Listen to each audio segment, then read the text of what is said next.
So you know where you're going, and you know that these are the specific courses in this program that will help me get to where I'm going. So you mention those courses.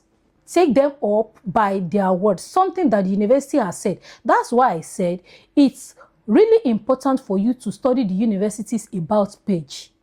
Study the university's about page or the program's about page before you start writing your statement of purpose.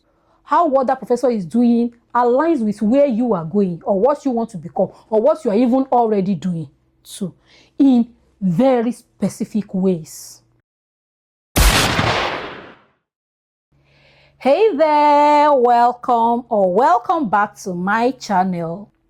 If you're not yet subscribed to this channel, kindly do so. Also remember to hit the notification bell so that you get notified every time I drop a new video.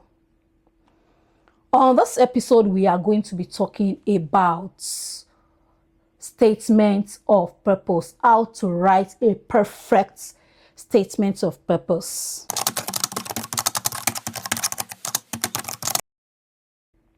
What is a statement of purpose? A statement of purpose is an application document. It's an application essay that helps you to market yourself to decision makers. A statement of purpose is an essay that helps you to sell yourself to decision makers. Just as the name implies, a statement of purpose is an essay with which you help the university to know your life's purpose. Then they can compare your life's purpose with their own program's purpose and know whether you are a good fit. Your statement of purpose helps the university decide whether you are the right person to be given this offer of admission. Remember that when you are applying to a graduate degree, a master's or a PhD, you are not the only person applying. There are several people and the slots available are few. So they want a candidate whose purpose aligns with the purpose of the program. Now, the responsibility is on you to let them know that you are the right candidate. It's therefore important that your statement of purpose is compelling. It's your responsibility to make sure that your statement of purpose is competitive, is compelling, is irresistible. And if you stay with me till the end of this video, you should feel empowered. You should feel confident to write your statement of purpose by yourself. Again, think of a statement of purpose as a marriage proposal. Nobody wants to marry someone whose values and priorities and interests do not align with theirs. Let me quickly say this. Let's just check that off the list. When reading your statements of purpose, two important questions are sitting in the minds of decision makers. Two important questions are sitting in the minds of decision makers as they are reading your statement of purpose. The first question is, why you? The next question is, why us? Those are the two questions. If your statement of purpose can address those two questions convincingly, you are good. Why you means, out of all the applicants, why should we choose you? Why us means, out of all the universities in the world, out of all the universities in this country, out of all the universities in the world, why did you choose us? Once you're able to address those two questions for them, you are going to get what you want. You're going to be given an offer. Okay, that said, let's talk about three major components of your statement of purpose. Your statement of purpose needs only 3 components. And those components are background and experience. That is a single component. Declaration of interest. That is component 2. Component 3, future goal. Those are the 3 components that must be addressed in your statement of purpose. Remember, I said components. I didn't say paragraph. It doesn't mean that you have to write 3 paragraphs. The number of paragraphs you want to write in your statement of purpose is up to you. But it also depends on the word limits. Remember that you will often be given a certain number of words to write, and you must not exceed the word limit. Most universities will say write 500 words. Sometimes you may be permitted to write 750 words. I don't think I've seen any university that allows you to write more than 1,000 words for a statement of purpose. But regardless of the number of words you are writing, your statement of purpose must address those 3 things. I'll go over them again. Background and experience, declaration of interest, and future goal. These 3 components also have sub-components. These 3 components also have subcategories. The first component is background plus experience, right? Under background plus experience, you want to talk about your education. You want to talk about your career. You want to talk about your achievements, your prizes, awards you have won, if you have won any award. This is a good place. It's a good place to name it. Education, career, awards, interests, hobbies, pastimes, and all. These are the subcomponents under background and experience.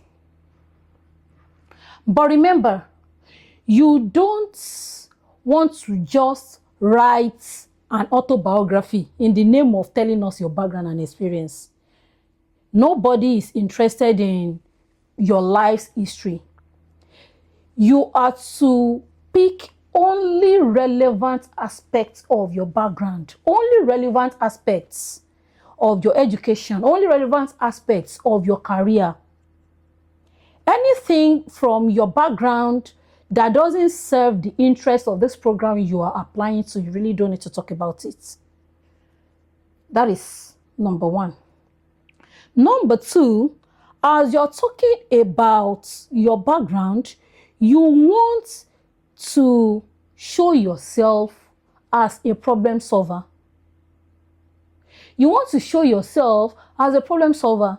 You want to show yourself as an asset. You want to show yourself as a person of value. So it's not enough to tell us it's not enough to tell us about your background. As you're talking about your background, you are showing us that I'm a person of value. And a no-brainer technique, a no-brainer approach to a no-brainer approach to writing about your background and experience is identifying a problem that will be a problem of concern to the program you're applying to. Then highlighting your solution. Let me unpack that. Let's say you are applying for a master's degree in marketing and you want to talk about your background. Don't tell us how you grew up. Don't tell us how you, when you were growing up, this happened, that happened, and you went to this school and that school. No, no, no, no, no, no. Start with a bang. The first few seconds, you want to create a good impression on the reader of your statement of purpose in the first few lines. So you want to make a good impression in the first few seconds. And you want to start with a bang. So if you're applying to you're applying to a university, you're applying to a university to study a master's degree in marketing. A master's degree in marketing. You want to show us a marketing problem you have solved before. Definitely a marketing problem will be a problem of interest to a marketing degree, right? So while telling us about your background and experience, you want to remember an incident, an event in your past where you were able to offer a marketing solution. The marketing solution doesn't have to be big. It doesn't have to be something massive. It could be as simple as increasing your own sales. It might be an organization, it might be a business with 3 or 4 employees that you once provided a marketing solution for in the past. It might even be your own business. You might have started a business in the past, and when you started that business, there was no sales, you didn't have enough sales, and you were able to identify that problem and you solved it, such that you used to make 5 sales per day before, and it somehow rose to 10 or 15 sales per day. You were the one who had that problem. You were the one that provided the solution, and you are good. Just remember to name it. A mistake I've seen people make again and again in their statement of purpose when addressing the background and experience components is that they are generic. People are generic. They tend to say, oh, I'm a go-getter. Oh, I'm a team player. I am passionate. Don't use those expressions. Don't say you are passionate. Don't say you're a go-getter. Show evidence. My people will say, show workings. So show workings. Instead of saying you're a problem solver, show us a problem you have solved in the past. And don't just talk about any problem. Talk about a problem that will be of interest to that degree you are applying for. In other words, you are showing them that you are a person of value, you are an asset. You are convincing them that if without your degree, if without your master's in marketing, I was able to solve this marketing problem, I will be able to solve more problems. I will do more with this degree. If I could do this without this degree, I would definitely do more with this degree. So you are talking about your background, but you are also selling yourself. You're also marketing yourself. You're also telling them that you are a problem solver. That is one subcomponent of the background and experience components. Another subcomponent you must address is your education. Tell us how your previous education is relevant. So it's not enough for you to just say, oh, I have a bachelor's degree in marketing.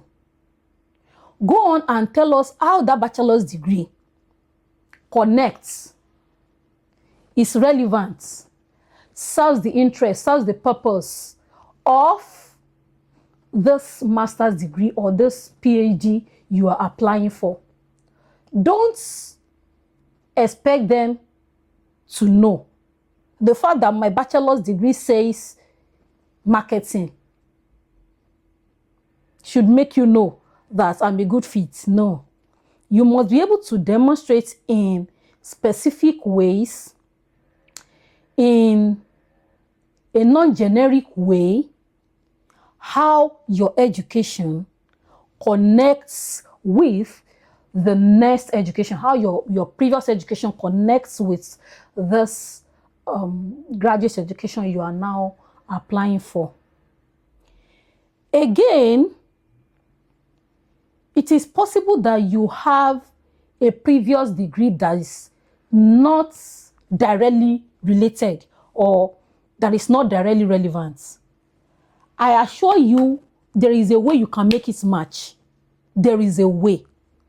Even if your previous degree does not connect directly, if you look inward, you will find a small connection. Make that connection. Explaining, if only you are saying this previous degree, I had a previous degree in English literature, now I'm applying for mathematics. If it's only saying this previous degree challenged my critical thinking, it's somehow connects and show how critical thinking, there is no degree where critical thinking is not relevant. I'm just using critical thinking as an example. You don't really need to use that. But there is no other degree you are applying for where they won't think critical thinking matters. I'm just saying, but find solid ways of connecting your previous education to this one. The point you want to make is that your previous education matters for this one. Your previous education has somehow prepared you for this degree you are applying for. Nobody wants to spoon feed you at graduate level.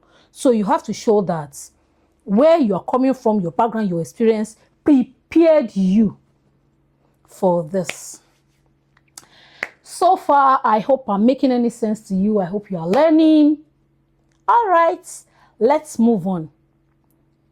Remember, you're also going to talk about your career. As you're talking about how your education has prepared you for this master's or PhD you're applying for, you are also talking about how your career, your roles, your responsibilities, your roles, your responsibilities, things you had to do as an employee of an organization, how those things combine to prepare you for this. Say that. Also, if you have won some awards, don't just say, I won this award. If you have gotten some recognitions, don't just say, I got this recognition.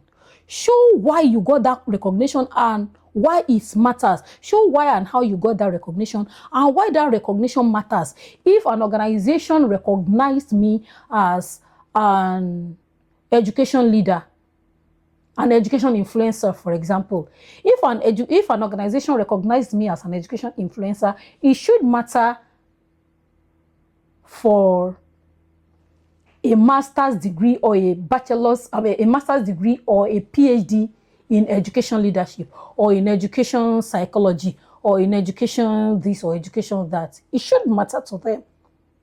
It should. So framing is important. If there is one lesson you are walking away with from this video in general and from this parts, from this component, the background and experience component, it is that you should not be generic. Don't be generic. Be specific. All right. Let's talk about the next component. The next component is where you show your interest in this PhD in very solid ways. Don't just say you are interested in a master's degree in marketing. Show it in a solid way. Every other person is interested. So what are the solid ways by which you can show your interests? Number one, you have to show why you chose that university. Number two, you have to mention in specific ways some courses you took as an undergraduate or maybe at master's level. If you're applying for a PhD now, how those courses connect to this program. Number 3, you will mention 2 to 3 specific courses you will also take in this program. Let me say this. Before you begin writing your statement of purpose, you must have studied the university's about page. And you must have studied the program specific page. Let me say that again. You must have studied and you must have fully understood everything said about that program. You must have fully understood the values, the mission, the vision of that university. But specifically, you must understand that program, what they have said about it. In most cases, university will even list the courses you will take in that program, all the students in this program will take these core courses.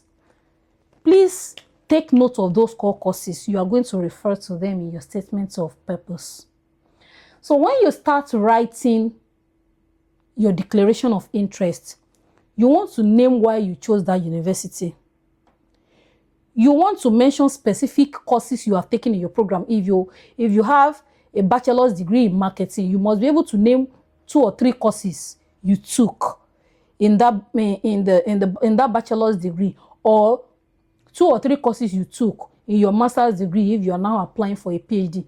Then you must name 2 to 3 courses you will also be taking in this program and project how those courses are going to be relevant to you. I'm going to unpack it. Lastly, if you're applying for a PhD, you must name at least 1 professor in that department that you would love to work directly with. The professor you want as your supervisor. Okay, let's go over this one after the other. Remember, these are subcomponents of declaration of interest. Why you chose that university, a few courses you have taken in the past and how they relate to this, program. A few courses you took in your previous degree and how they relate to this program. A few courses you have seen on the program page that you'll be taking in this degree and what you think they will contribute to your life. Next, 1 or 2 professors you would love to work with. I want you to pay careful attention at this point. Please pay attention. There is a way you have to do this and you have to do it right. You have to get it right. Let me explain. In writing why you chose this university, I've also seen that a lot of people make the mistake of being generic. A lot of people will say, I chose this university because it has a vast library, because of the state-of-the-art equipment available. Please don't say that. Don't say these things are generic. If you're saying the university has a vast library, other universities too do. If you're saying they have state-of-the-art equipment, other universities too do. If you're saying graduation, what's the term now? Graduation rates, other universities too do. So, a good way to be specific about why you chose a particular university is to take them up by their word. Take them up by their word, something that the university has said. That's why I said it's really important for you to study the university's about page. study the university's about page or the program's about page before you start writing your statement of purpose. So if on the university's about page or on the program's about page now, they say something like, every student in this program will engage in interdisciplinary collaboration. Let's say the program page says it's compulsory that in this program, in this university, as a student in this program, you have to engage in some form of interdisciplinary collaboration. Key into that. Tell them that is what stands out for you. You've checked other universities' page for the same program, but none of them is mentioning anything about interdisciplinary collaboration. Now, it doesn't mean that other universities are not doing interdisciplinary collaboration, but they didn't mention it. The program page, the Masters in Marketing page, their Masters in Marketing pages are silent about interdisciplinary collaboration.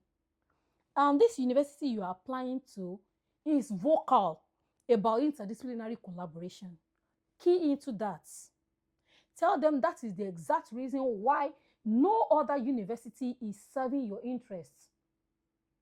That is the exact reason why you can't do marketing in another university and you are choosing this university, because interdisciplinary collaboration. Now, you won't just say, oh, because of interdisciplinary collaboration. You have to show evidence that you are someone who is big on interdisciplinary collaboration. So it's not enough to say it's because of this thing you said that I'm applying to this university. You must take it a step further by showing how that thing they said has defined your own life even before you came here. So if you are capitalizing on a university's or a program statement of interdisciplinary collaboration, or everybody in this program, if you're in a marketing master's program, you must do interdisciplinary collaboration.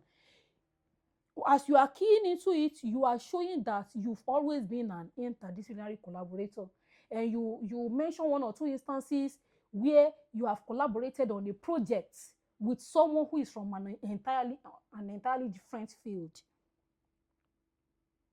How you, who studied marketing, successfully collaborated on a project, and the project was a success, with someone who studied chemical engineering, and the person brought their chemical engineering perspective, you brought your marketing perspective, and somehow it was a success.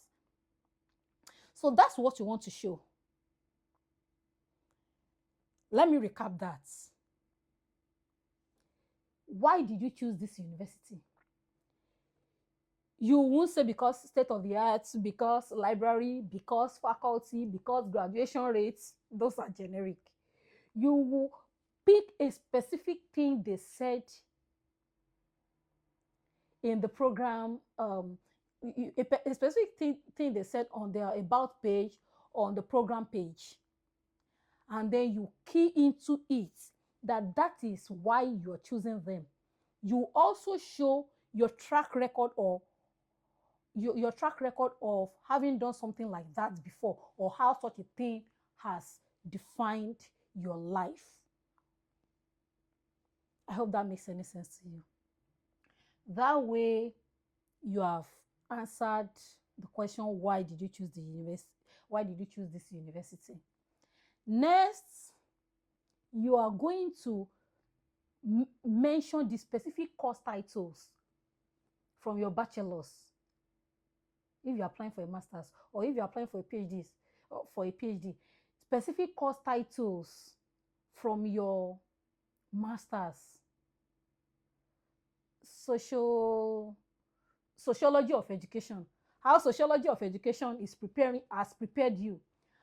You took sociology of education at bachelor's level, or you took this course at bachelor's level. So mention 2 or 3 course titles and what those courses did for you that has brought you to this point in connection to this master's or PhD you are applying for.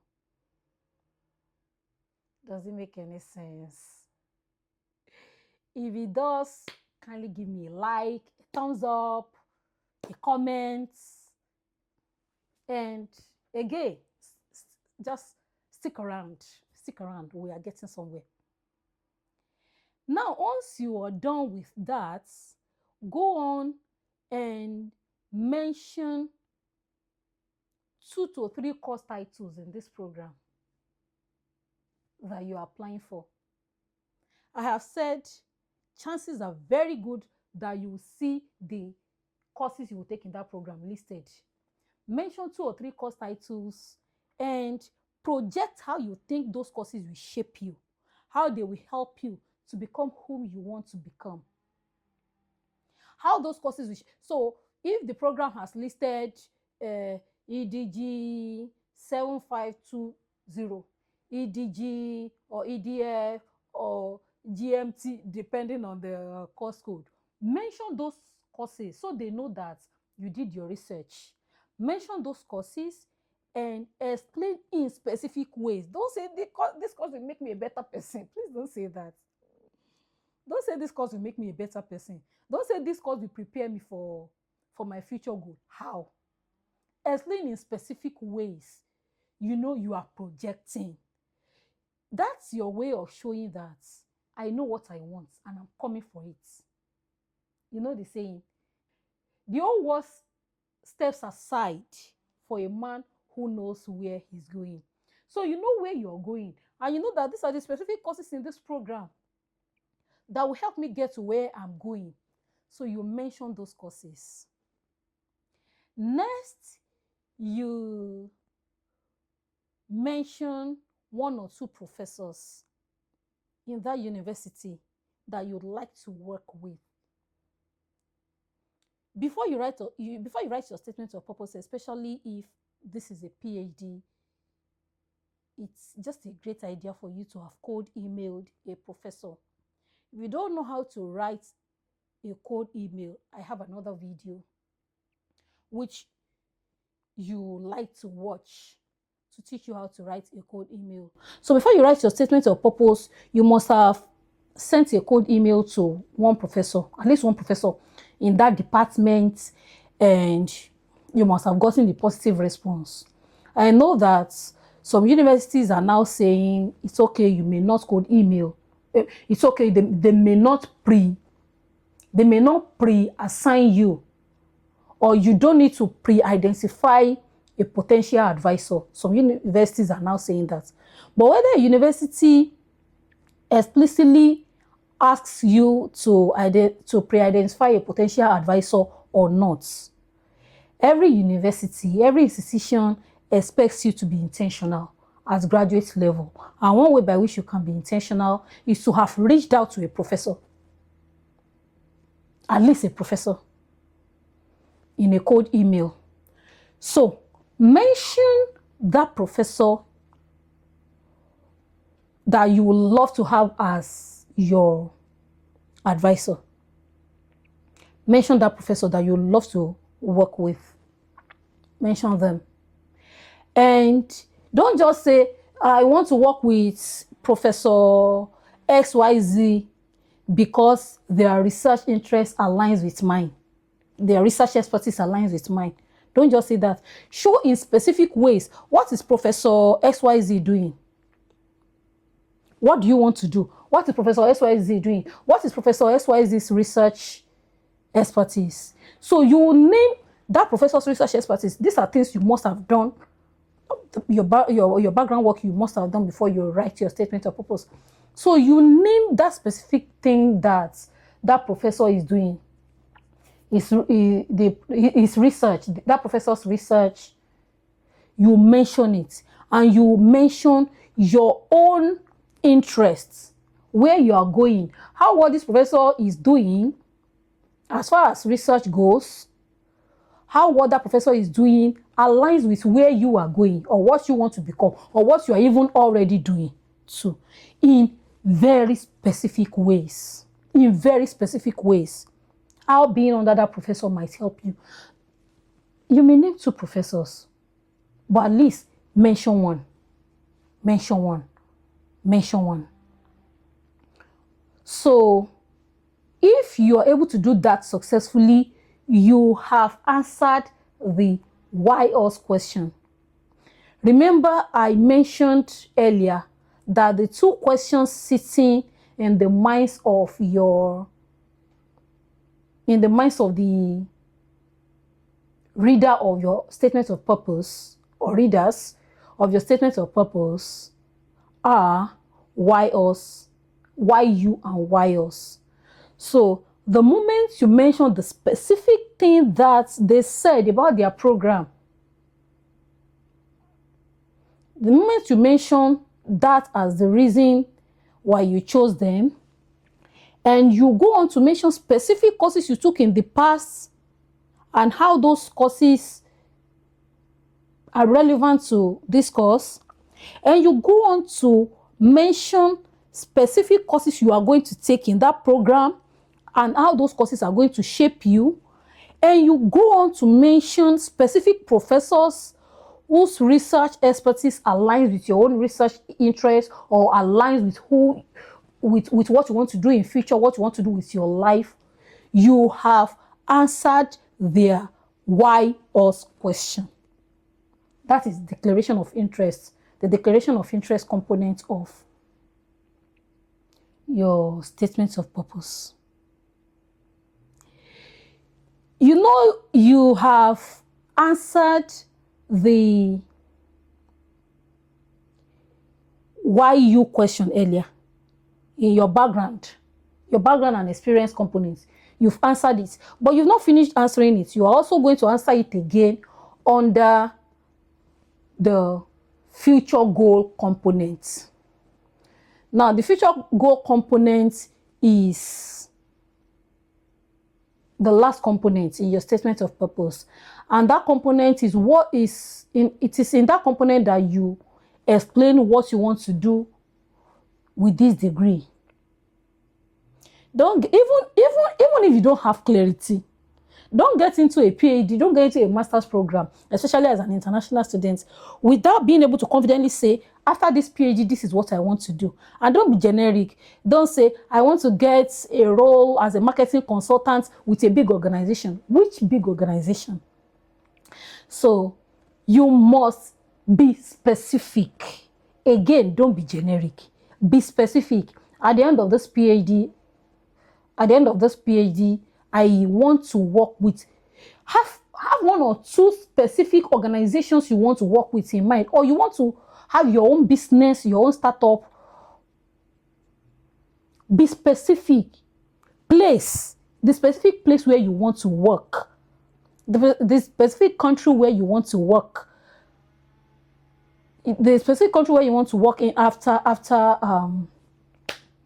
the specific country you want to work in after your PhD.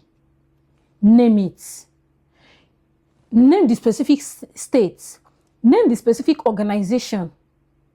These are projections. They are aware that these are projections. The decision makers are aware that these are projections, but they appreciate the fact that you already have a goal, you have a purpose. You are not working without a sense of direction. You know where you are going. It is possible that you get to that point and that work is not waiting for you, but at least you know that is where you are going. It shows that this is where I'm going. I can see where I'm going, but this PhD is a bridge I need to cross, or this is the top I'm going. This PhD is a ladder I need to climb to get there. So you have to be very specific about how you put that PhD or that master's degree into use after completion. That's about everything. Yeah, that's about everything. Also, remember, you have achievements, you have won awards, you have prizes. There is a way you can weave in those stories about your achievements, about prizes, into your background and experience component, and into the declaration of interest components. Again, don't be generic. Don't say I'm passionate about. Don't say I'm curious about. Don't say I'm passionate about. Don't say I'm curious about. Show specific things you have done in the past that can convince us that what you're saying is true. Show yourself as a problem solver. Show yourself as an asset. Identify a problem that you think that program might be interested in. Show how you have solved that problem in the past. Also, why us? Why this university? Don't say generic things every other person is going to say. Mention one specific thing that they say about that program and how that relates to you, how that has been the definition of your life. And yeah, I think we are good. That is it. If you have any question or you are curious about anything, if there is something you wish I mentioned or something you wish I addressed in this video that I didn't address, feel free to drop your comments and I'll be happy to answer your question. Feel free to drop your comments feel free to drop your question as a comment under this video and I'm going to answer it. If there is any other thing that you want me to talk about, if there's any other topic relating, I have topics I want to talk about, I have topics I've talked about, or if there's any other thing you really want me to talk about, do not hesitate to leave it in the comment section and I'll be happy to talk about it to guide you. Until I meet you here again on this channel, keep being fantastic, keep being phenomenal, keep doing well for yourself. Bye.